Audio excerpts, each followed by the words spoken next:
Hi, my name is Rachel Alban. My training is in arts education and art therapy. I'm based in Newark, New Jersey, and I work with students all over New York City and Newark, New Jersey. So today's workshop is focused on the themes of grief and growth. We designed this workshop for teens who have experienced the loss of a loved one. Some of the activities that we're going to be doing in this video. We're going to learn about how artists and writers talk about grief and loss through their creativity. We're going to complete 3 short writing exercises in response to these works. We're going to create a memorial collage. This is a hands-on art project that I'm going to talk you through. And at the end, you're going to learn how to apply for scholarships with the work that you created. And just to introduce myself, I'm Dina Abdulhadi. I work with the Scholastic Art and Writing Awards, who was co-sponsoring this workshop with the New York Life Foundation. I want to give you a couple of technical tips to navigate this workshop. This is a pre-recorded workshop. You are likely listening to this on your own or maybe with a friend, maybe with a teacher or other person you are physically closer with and social distancing with. I'm going to recommend that with particularly the writing activities, that once we kind of explain the instructions, talk about the prompt, to let yourself pause the video to give yourself time to work on it. We recommend setting a timer. A lot of these are timed for maybe about 2 minutes, 1 minute, depending on the exercise. And then once you're done and ready to come back to the workshop, you can hit unpause and we'll kind of recap on what happened, give you some guidance about how to reflect on the free writing and what to do as a next step. So recommending that, again, please pause as you need to. You don't need to rush. Please, this is a self-paced workshop, so take your time, pause whenever you need. If you need to go take care of yourself, if the content is really heavy and you want to take a second to return to the breathing exercises that we are going to introduce you to in just a second, do what you need to do to take care of yourself, and know that that is there for you whenever you need it.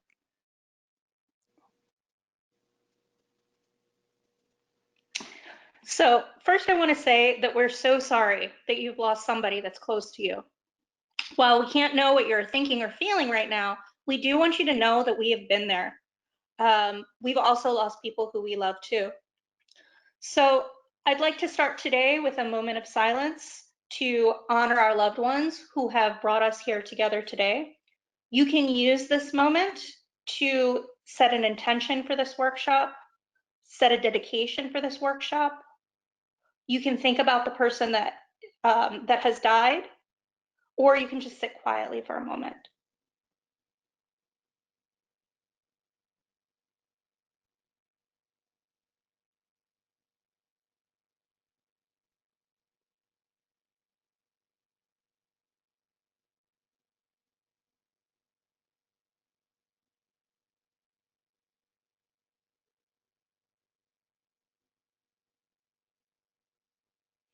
Okay, thank you.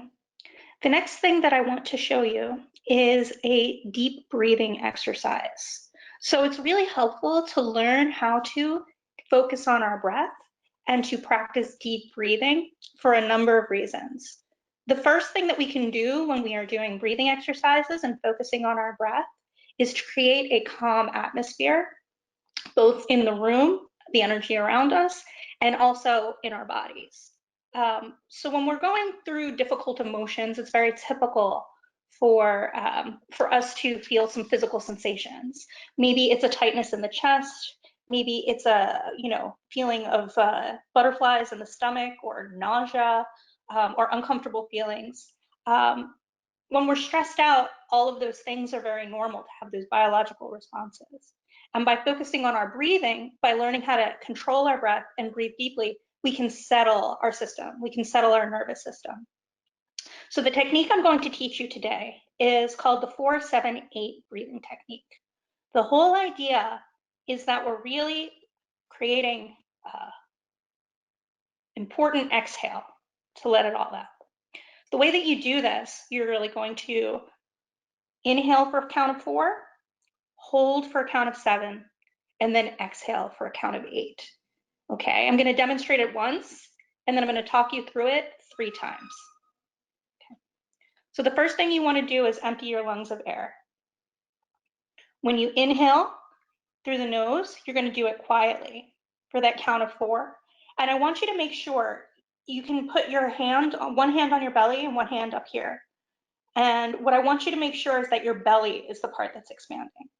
What most people do in the beginning when they're first starting to do this is they take a breath in their chest. That's not what we want right now. We want a nice deep breath all the way in our belly. Okay, so for 4. And then hold for 7. And then a strong exhale for 8.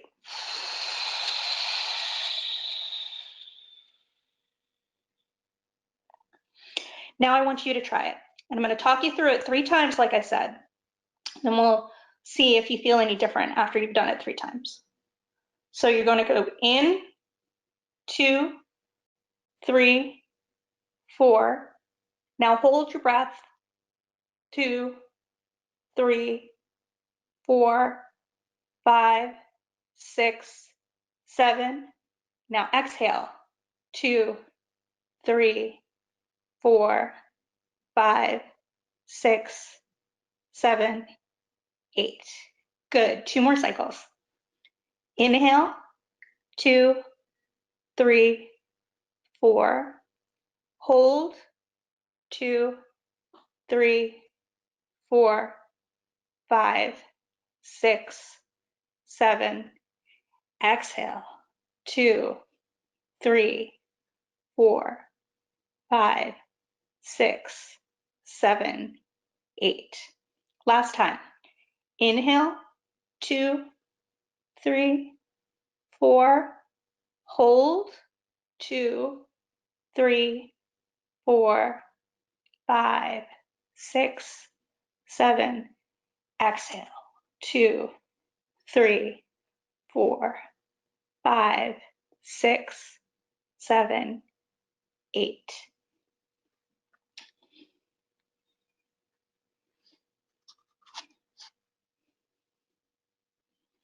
So good. Now that we've practiced our breathing, just check in with your body for a moment and see if you feel any different.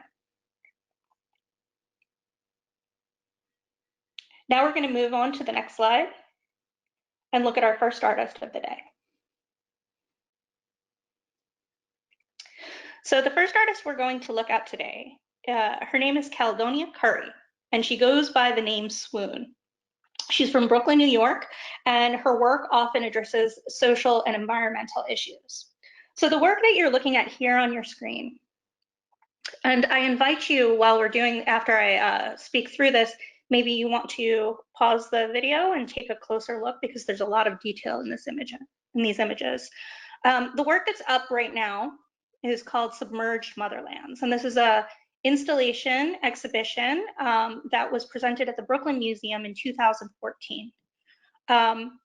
This exhibition was created using really large materials and filling this a very big room. The tree that you actually see on the upper corner was 60 feet high, and at the bottom there were constructed boats.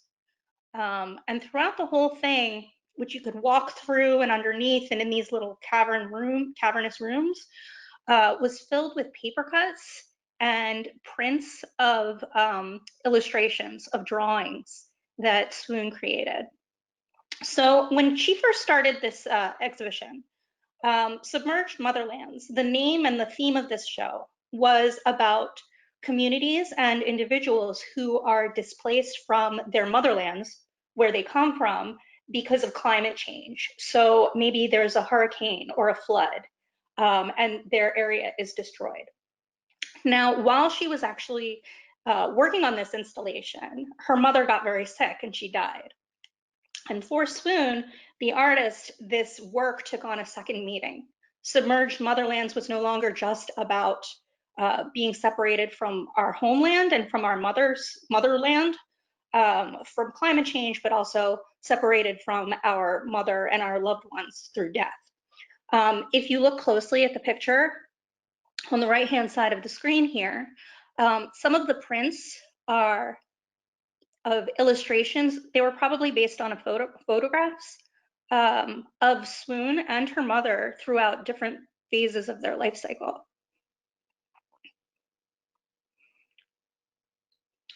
Next slide, please. This is a different installation by the same artist, Swoon. In 2016, Swoon created an exhibition in Detroit, and it was called The Light After. So this exhibition featured another one of those large-scale installations that was huge, 60 feet tall or even taller, and took up the whole room.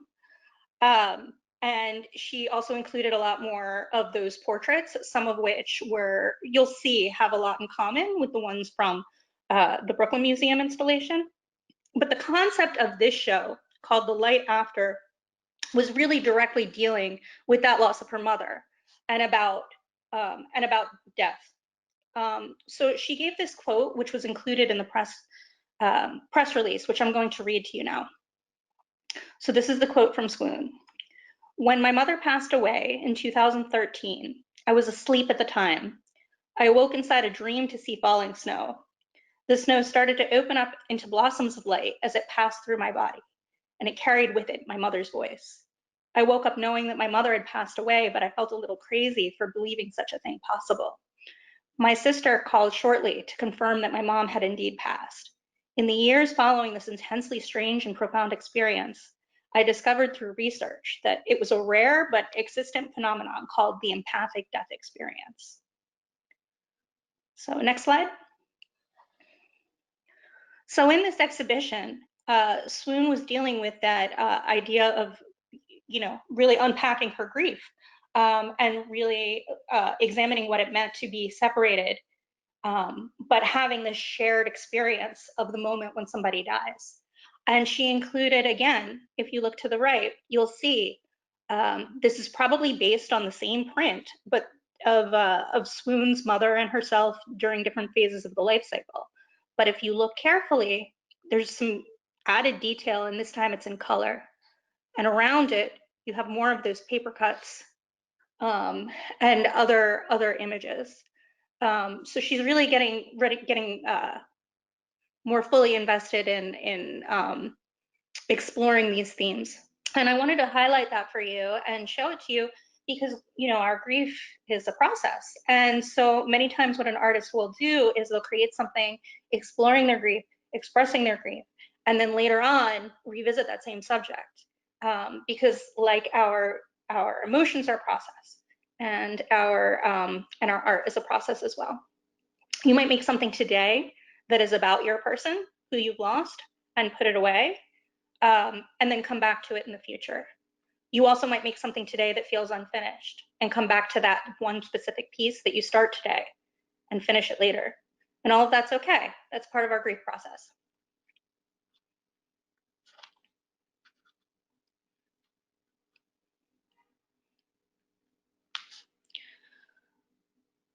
So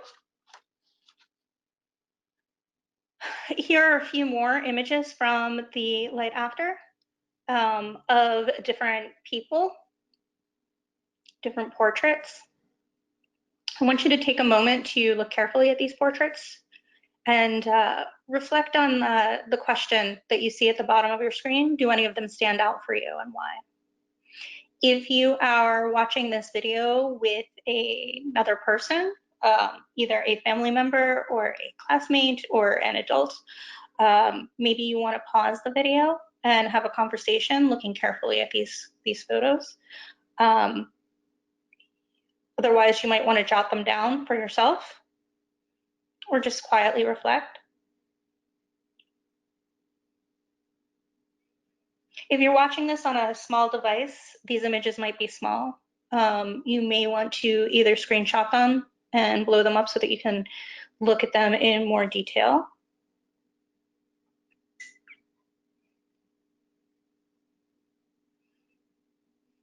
Go to the next slide. And here are two more images of the Light After, from the Light After. The one thing that I think is really interesting when we look at these works is not only the picture of the person, the picture of the person's face and their body, but there are other elements that serve as symbols that help us figure out clues about the story of the person that we're looking at, about their personality. So I want you to take a good look at these images. And if they're too small, again, you can zoom in on your phone or take a screenshot and blow them up. How does the artist use symbols and marks to tell the story and show the personality of each person? And again, you can reflect on this by yourself, or if you're watching this video with someone else, take a look and have a conversation.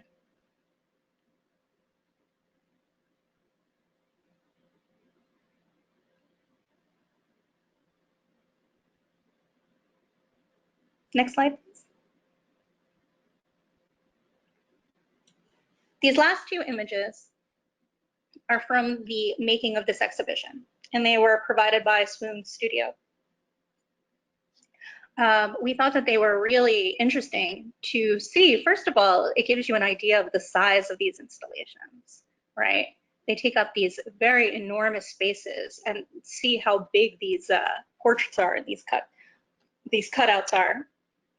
And second of all, it's really nice to see a whole community of people coming together to install and create these large-scale works of art. Now, there's really a metaphor in here, because it takes a community in order to create something. And it also takes a community for us to really move through our grief. But these images look a lot different. In 2016, everybody's here and they're together and they're working in person. There's no masks, there's no shutdowns. It would look a lot different if it was in 2020, because we're dealing right now in the time of COVID. So we have all of these additional stressors. This would look a lot different now. Next slide. So this brings us to our next slide. Teen grief in the time of COVID-19. So teen grief is always very, very complicated and unique experience. Uniquely different even than grief that an adult might experience.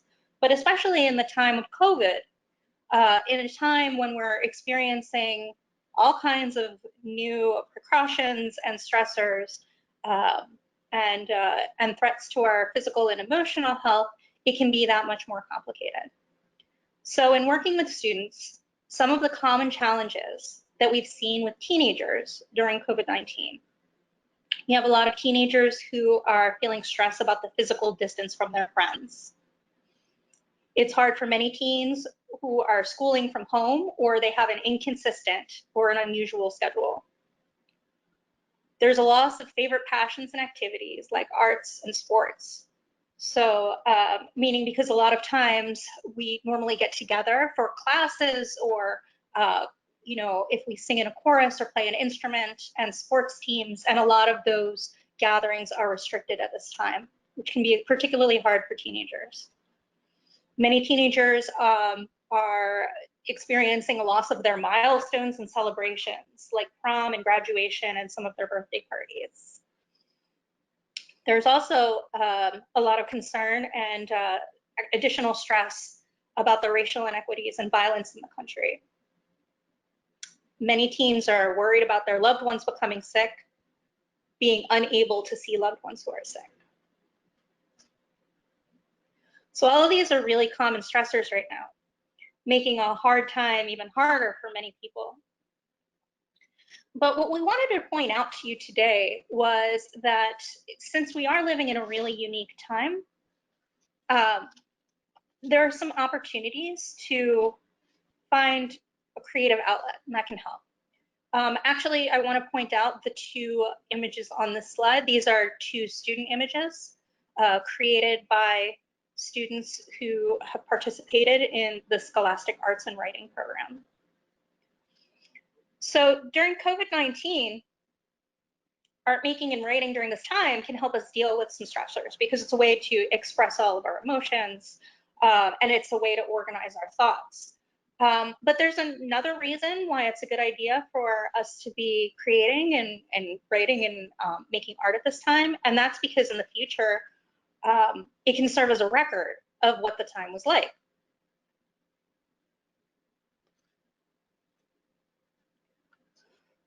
Let's go to the next slide.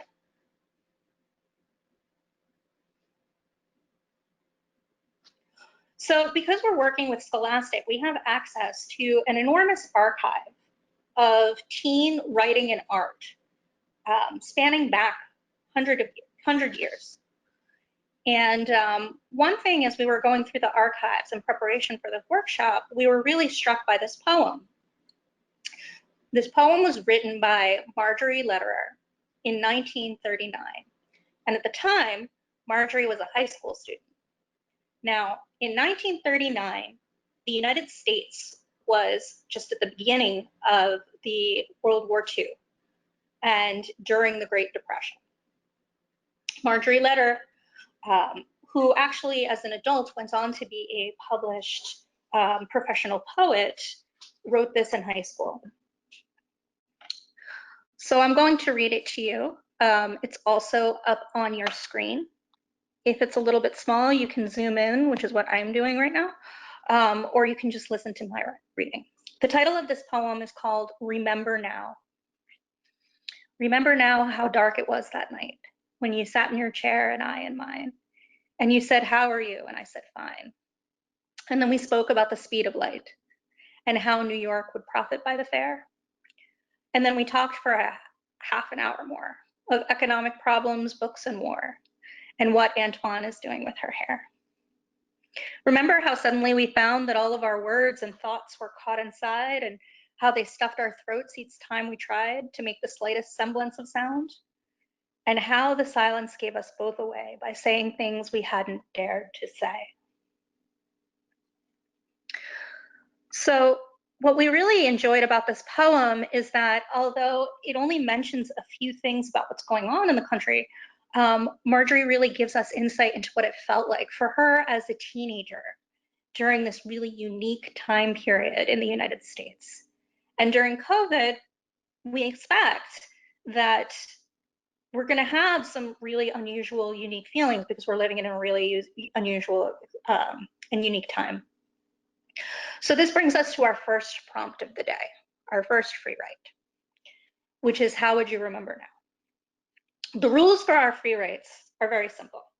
First of all, you're probably going to want to pause this video and set a timer for yourself. I recommend starting with 1 or 2 minutes. During that time, when you have the timer running, your pen or pencil doesn't leave the paper. You just keep writing the whole time. There's no erasing. Don't think about it too much. Don't worry about your grammatical or spelling mistakes. Leave the mistakes for now or just cross them out and keep going. And don't think about what to write. If you don't know what to write, just write, "I don't know what to write." But just keep it going, keep it flowing. The whole idea of the free write is to get our flow, is to start producing and start expressing ourselves. And it really doesn't matter at first. You'll have an opportunity later to clean up anything that you write, or you can just throw it away. Okay, so we're going to start now, and you can set a timer, work on your own, and we'll see you on the next slide when you're done.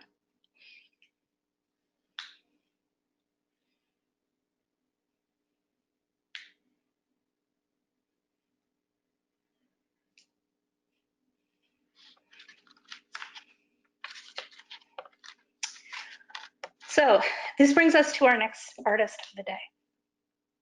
The image on your screen is a painting by Joel Lopez. He made this in 2016. So Joel Lopez was born in Puerto Rico and he grew up in New Jersey, and he's currently based in Newark, New Jersey. He has a studio space at Galleria Faro, which is an artist-run community space. And this painting is in the collection at the Newark Museum of Art. So if you ever get to go to the Newark Museum of Art, you can see it in person. So the artist created this painting. He said the inspiration came to him when he observed a young boy texting almost get hit by a car. And he, because he was distracted because he was focusing on his text and not paying attention when he was crossing the street. And he started thinking, who is he texting? Did somebody save him? Anything, who's looking out for this kid? Why are we always so distracted by our phone? And he created this painting. When I look at this painting personally, I see a little bit of humor. I see a little bit of myself, because this is the way that we communicate with each other at this point in time. We're really always texting. And it makes me wonder about this angel. Who is this angel texting? Who's texting this angel? Next slide, please. This brings us to our next free write. What would you text your guardian angel or loved one? Now, when you do this free write, if you resonate with the idea of an angel, whether it's serious or funny, you can write to your guardian angel. If that is not consistent with your faith or your beliefs, or if you don't like the image of the angel and that doesn't resonate with you, that's okay. We're just kind of considering, what would we text our loved one? All right. So prompt number 2, what would you text your loved one? The rules are the same for our first free write. That is, pen or pencil doesn't leave the paper. We're not going to erase. Don't worry about any grammatical or spelling mistakes. You'll have a chance to polish things up later. And don't think too much. Just keep it flowing. Keep it going. So you can put a timer for 2 minutes. Pause this video, and we'll see you when you get back.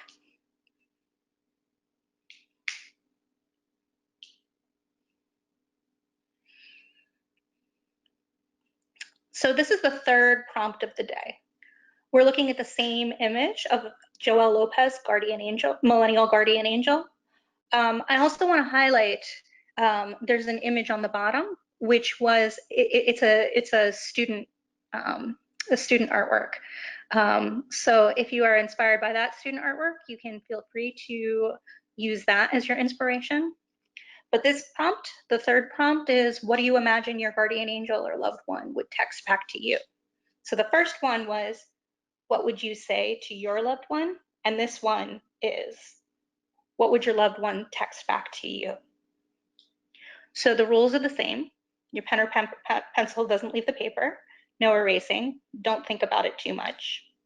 Set a timer for 2 minutes.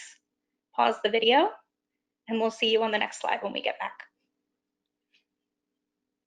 So now it's time to edit. What to keep and what to let go. This is actually my favorite part of the free writing experience. It's time to review what we've written. So what that looks like, and I did mine on this on construction paper because that's what I had handy. I want you to take a moment, and by now, if you've done all 3 free writes, you should have 3 pieces of writing. If you have less than that, that's okay too. And take a look at what you've written. Read it.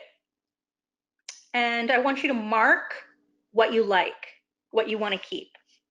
Now, maybe you don't like most of it. There's a word there, or a sentence, or a paragraph, or maybe you want to keep the whole thing. Just read it, and whatever you want to keep, I want you to underline it or circle it. That's what we're going to keep. You might also want to use this in your art project when we make our memorial work. You can pause and do this at your own pace.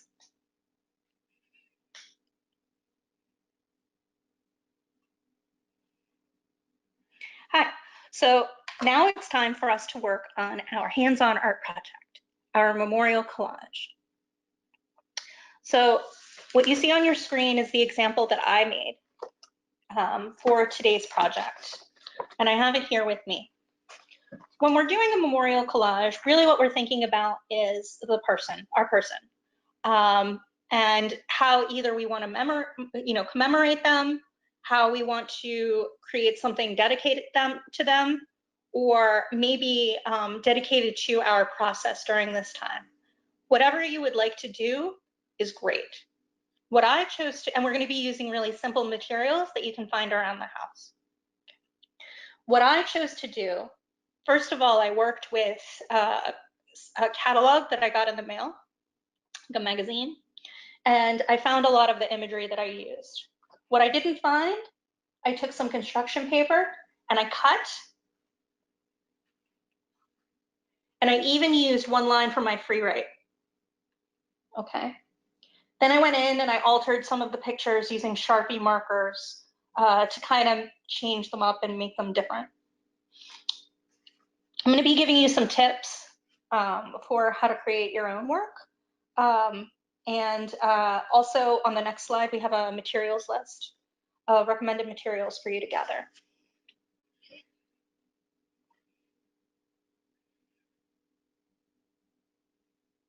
So here are the materials that you're going to need.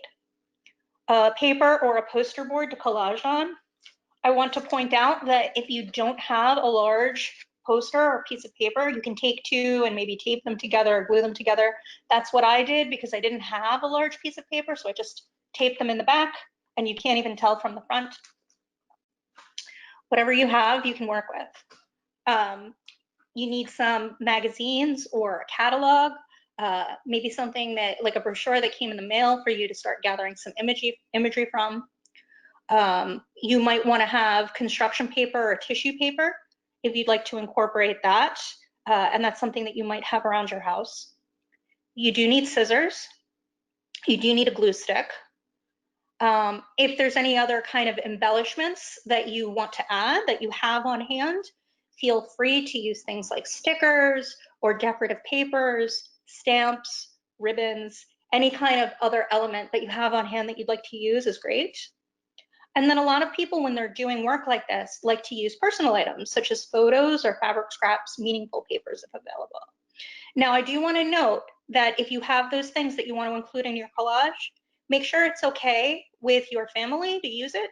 Some people only have one photograph of a person and they don't want to use it in a, just check before you use it and make sure that you have permission.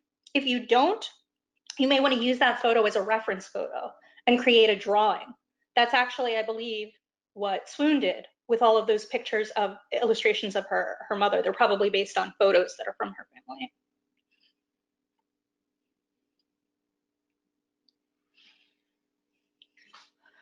So I'm going to talk you through step by step the directions for making a memorial collage.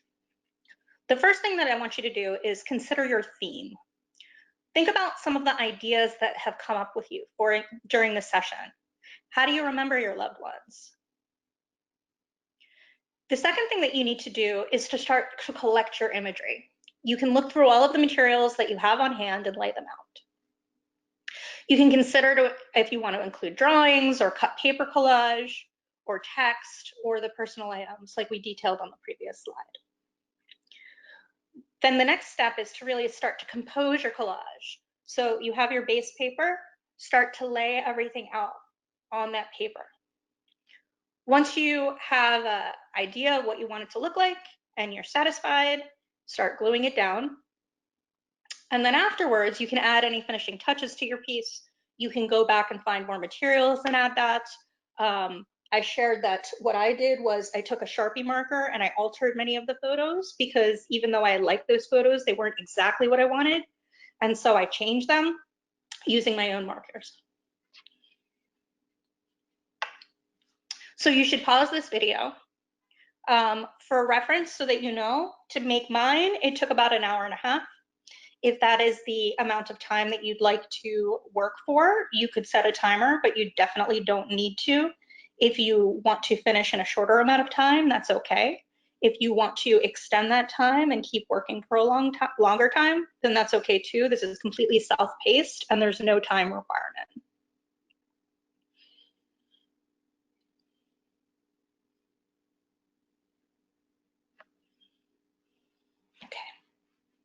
So I hope that you enjoyed the previous art exercise, or that you are planning on doing your art exercise, and that you do enjoy it. I wanted to share with you some examples of student artwork created in our last in-person workshop. Our last in-person workshop on the theme of grief and growth was held at the Newark Museum in the fall of 2019. And here are some images that the students created. We worked on memory boxes at that time, and we had different materials than the collage materials you're working with today.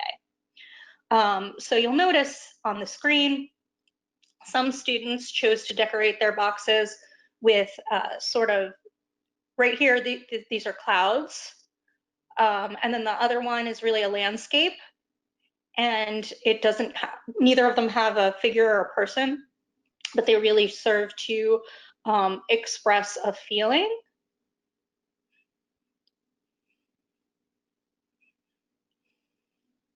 Here are some more memory boxes created in the same workshop by students. We have another scene all the way on the right. It looks like it's a graveyard at nighttime. And then the other two, you see there are some illustrations. Most students they all had a wide range of materials to work with, and most students chose to do either drawing or painting.